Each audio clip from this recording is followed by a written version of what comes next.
Sustainable development is the development that meets the needs of a present without compromising the future generation to meet their own demand, right? So the person who first introduced the concept of sustainable development is in 1987.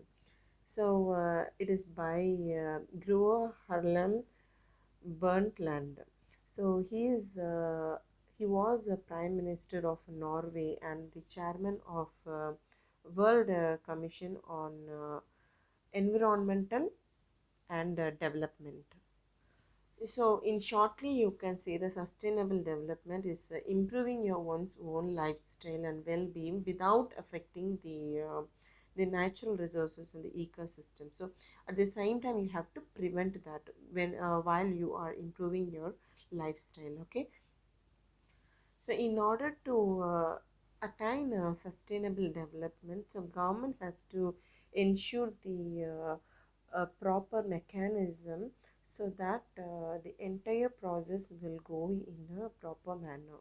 So, say for an example, the sustainable development can be achieved by sustained and organized effort with a lot of coordinated effort by various personals to bring out the socio-economic development and environmental sustainability.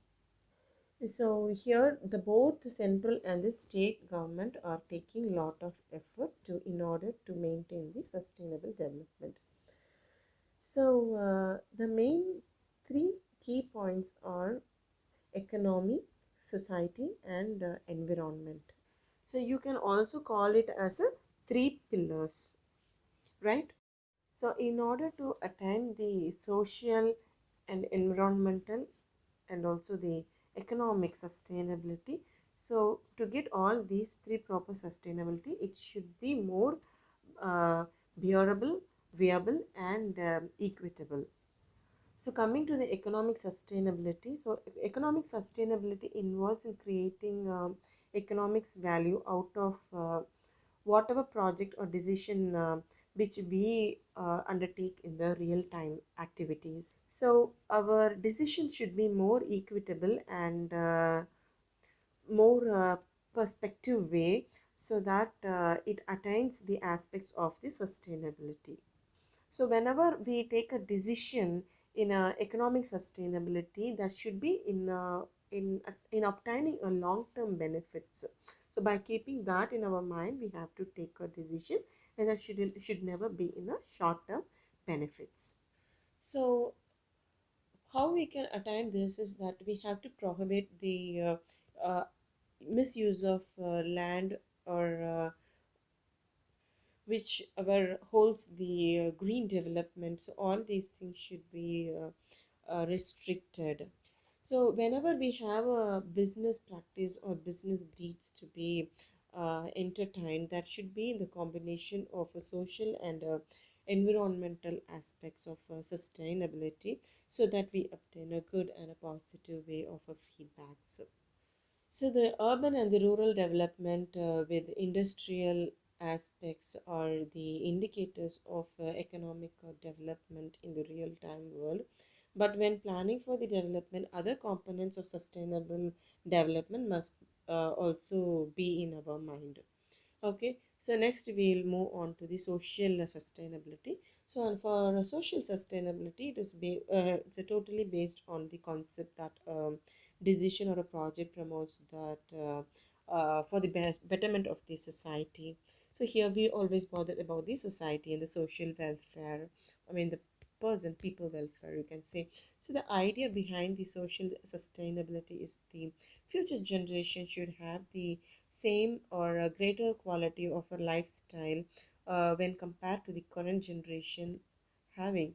So the social sustainability uh, should have the human rights values, environmental laws, and public involvement and participation activities. So say for an example, so the water Act 1974. So that is for Prevention and Control Act. So that is the central and the state board to check water pollution and for enforcing the procedures to set minimum water quality standards for both the surface and the drinking purpose. So here it prevents the illegal discharge of pollutions uh, in river, lake, and streams, so that the society as well as the animals which are depending on the water are also protected.